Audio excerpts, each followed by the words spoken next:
हम्म। नमस्कार साथियों। तो आज हम फ़िलहाल पटना, जो कि बिहार में पड़ता है, वहाँ पर हैं और ये गंगा नदी के किनारे आए हैं। बढ़िया सूर्योदय है इधर, पर इधर गंगा की हालत देख करके मन काफ़ी खिन्न सा हो जाता है कि क्या कर रखा है हमने। पूजा के नाम पर, श्रद्धा पर कितनी गंदगी मचानी। पता नहीं ये चीज़ हम लोगों को दिखाई नहीं देती है। इतनी गंदगी, इतना प्रदूषण। हम इन्हीं को माँ कहकर पूछते हैं और इन्हीं की कोख मैली करते हैं। ये हमारी श्रद्धा होती है, ये हमारा सम्मान होता है किसी नदी के प्रति। बहुत ज़्यादा पीड़ा पहुंचती है ये सब देख करके कि इस तरह से अंधश्रद्धा विश्वास के दौर में नदियाँ किस तरह से गंदी कर दी जाती हैं। ये आपको दिखाते हैं। फूल,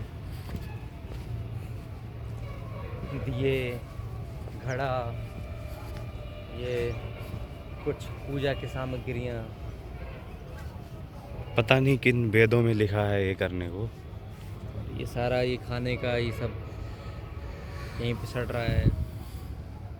ये ऐसी हालत है नदियों की भारत में। आप कहीं पर भी जाएंगे, इस तरह की स्थितियाँ आपको देखने को मिल जाती हैं। पूजा और सम्मान के नाम पर हम बहुत बहुत ज़्यादा गंदगी मचा रहे होते हैं।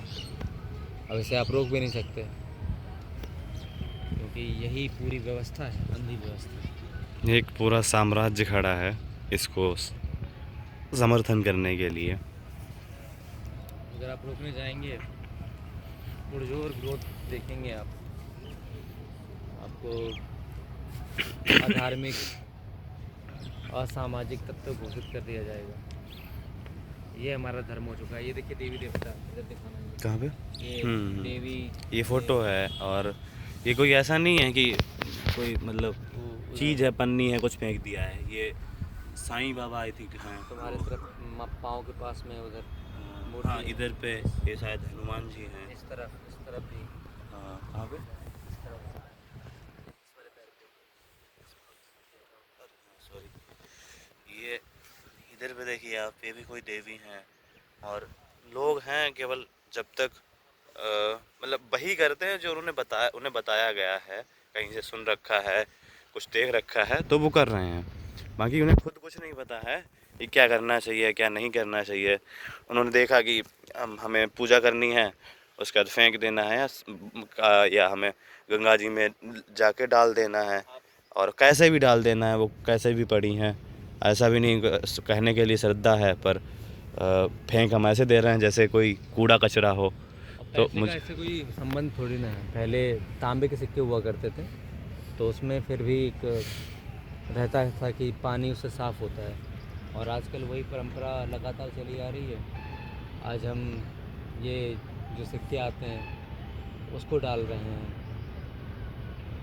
उससे कहीं ना कहीं काई खाती है चीज़ें, और दूसरा इकोनॉमिक लॉस प्रदूषण भी है। होता है। इकोनॉमिकल भी नुकसान है। और आप ये देखो, ये जो झाग उठी हुई है, ये ये झाग कोई अपने आप नहीं बनती है, जब इसमें सीवेज वेस्ट आता है या फैक्ट्रियों का वेस्ट आता है तब ऐसा झाग बनता है। फैक्ट्रियों का वेस्ट, और बाकी आप देख ही चुके हैं इधर। हाँ। ये जितनी भी चीज़ें, सामग्रियां हैं, ये सड़न और ये सारी चीज़ें सब जा और कर के इसमें। हाँ, यहाँ पे देखिए ठीक है, नहाते हैं, अच्छा है, पर ये शैम्पू इधर क्यों फेंकना है? और यहाँ पर हम कहते हैं कि गंगा जी में पाप धुल जाता है। अब हम अब पाप भाई धो रहे हैं। सबसे बड़ी बात तो ये है कि गंगा जी को कौन धुलेगा। पाप तो हम धुल ले रहे हैं, पर गंगा जी जो गंदी हो गई हैं उनकी धुलाई कौन करेगा। हम इनको माँ कहते हैं। अब यहाँ पे केवल यही नहीं जो दृश्यमान है, यहाँ पर जितने जलीय जीव रहते हैं उनके साथ कितना ज़्यादा अत्याचार होता होगा। आप यूँ मानिए जैसे आपके घर में प्रदूषित हवाएं भेजी जा रही हैं, आप किस प्रकार वहाँ पर सांस लेंगे। और ऐसे में, ऐसे प्रदूषित माहौल में अगर आप नहाते भी हैं तो ये आपके लिए स्वास्थ्यकारी नहीं है। लगातार हम यही करते जा रहे हैं, उधर नहा नहा रहे हैं भाई सब। अब ऐसे में बीमारियां नहीं होंगी तो और क्या होगा। ऐसा लगता है जैसे कोई धर्म है जिस पे बाहरी चीज़ें हैं जिन्होंने आक्रमण सा कर दिया है और अपने कब्जे में ले लिया है, और उसमें सवाल करने की या चीज़ों को समझने की कोई जगह नहीं है। बस एक परंपरा है, मान्यता है, उसके सिवा कुछ नहीं बचा है। पर जिसके बेस पे हमें बोलते हैं हमारा धर्म वैदिक है, हम सनातनी हैं, शायद हम उनका अर्थ भी नहीं समझते हैं। सनातनी किसे बोलते हैं या किसको हम सनातनी बोल पाएंगे? क्या सनातनी हम तभी हो जाते हैं जब हम किसी ऐसे परिवार में पैदा हुए जो पुरातन काल में सनातनी था? क्या उसी से सनातनी हो जाएंगे? या हमें खुद जिस आधार पे हम सनातनी होते हैं उसको जानना पड़ेगा और फिर हम सनातनी हो पाएंगे। तो पता नहीं बहुत क्या। सुंदर बात बोली थी आचार्य जी का सत्र लेगा मैंने, आचार्य प्रशांत जी का। ज्ञानी के घर में पैदा हो जाने से भी कोई ज्ञानी नहीं होता, ज्ञान के लिए संघर्ष करना होता है। ये जहाँ हम खड़े हैं ये बिहार की भूमि, बुद्धों की भूमि, संतों की भूमि है, और जिन्होंने लगातार मानवीय सभ्यता में अज्ञान को मिटाने का प्रयास किया। जो गंदगी मन के भीतर छाई हुई है वही गंदगी हमें बाहर देखने को मिल रही है। कुछ नया नहीं है। और उस गंदगी को मिटाने के लिए हमेशा बुद्ध, महावीर, संत आते रहते हैं। हमें प्रयास करना है कि हम किन मूल्यों को ग्रहण कर रहे हैं। अगर हमारा धर्म सच में वैदिक है तो क्या हम सच में वेदों की ओर लौट रहे हैं या फिर केवल और केवल पुराणों में सिमट के रह जा रहे हैं? वेदों में भी जो उच्चतम दर्शन है हमारा वो वेदांत है, उपनिषद है। सच्चा धर्म वहाँ पर है। काफ़ी लोग उपनिषद का नाम तक नहीं जानते। बहुत ज़्यादा ज़रूरत है हमें कि अभी जो स्थिति है उस स्थिति में सुधार लाने के लिए हम सही धर्म तक पहुँचें। अगर हम स्वयं को हिंदू कहते हैं तो हमें वेदांत की ओर वापस लौटना पड़ेगा, वेदों की ओर वापस लौटना पड़ेगा। अभी हम किसी भी चीज़ को यूं ही मान ले रहे हैं।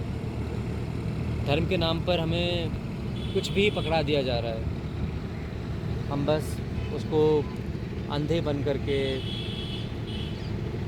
फॉलो कर रहे हैं। काफ़ी ज़्यादा मन खट्टा होता है इस चीज़ों को देख करके। क्या ही कर सकते हैं अभी, बस यही। कितनी ही चीज़ें हैं जो हमें दिखती भी हैं कि कहीं से भी धार्मिक नहीं हो। जैसे देखते हैं कि कोई यात्रा निकल रही है, उसमें पता नहीं क्या क्या चल रहा है, कैसे गाने बज रहे हैं, लोग क्या कर रहे हैं,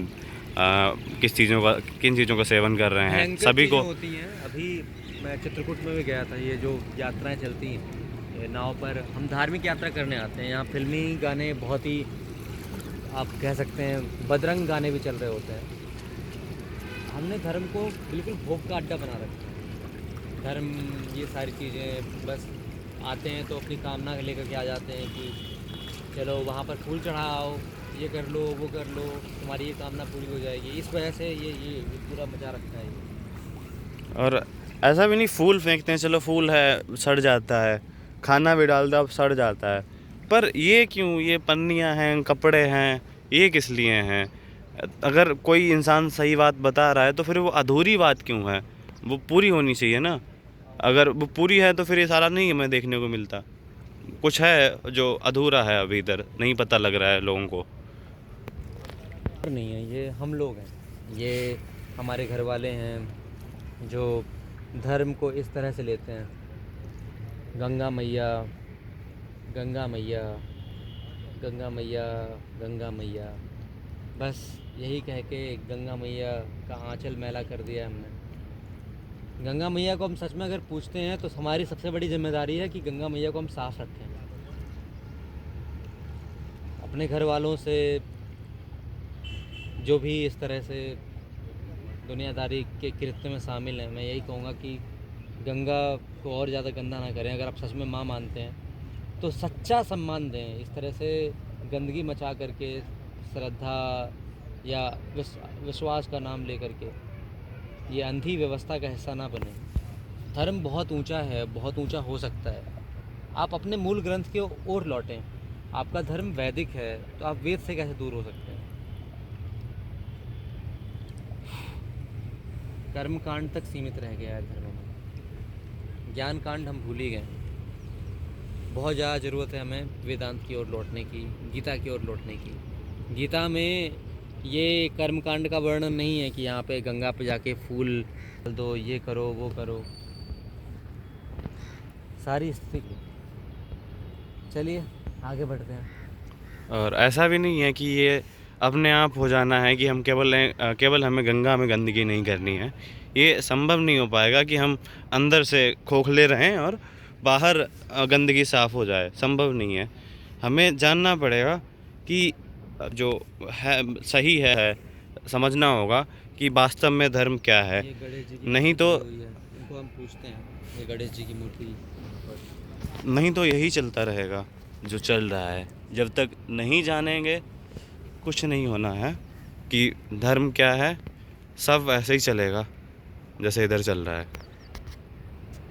देखिए अलग अलग नेस्कैफ़े कॉफ़ी पड़ी हुई है इधर, और एक कुमकुम है, खुला भी नहीं है, पूरा पैकेट है, इसमें भरा हुआ है। ये रोली है और पड़ा है इधर। अगर साफ़ भी कहने को हम इधर साफ़ कर सकते हैं, पर कितना करेंगे साफ़?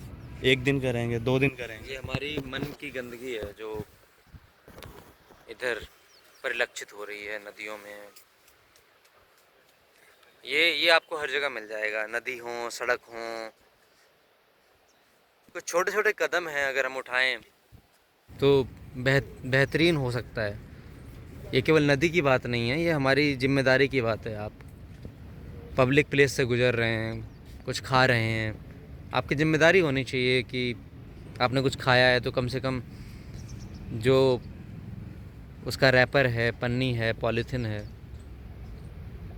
यथासंभव डस्टबिन ढूंढें, वहाँ पर डालें। नहीं मिल रहा है, बैग है, बैग में रख लें, जहाँ उचित स्थान मिले वहाँ डिस्पोज़ करें।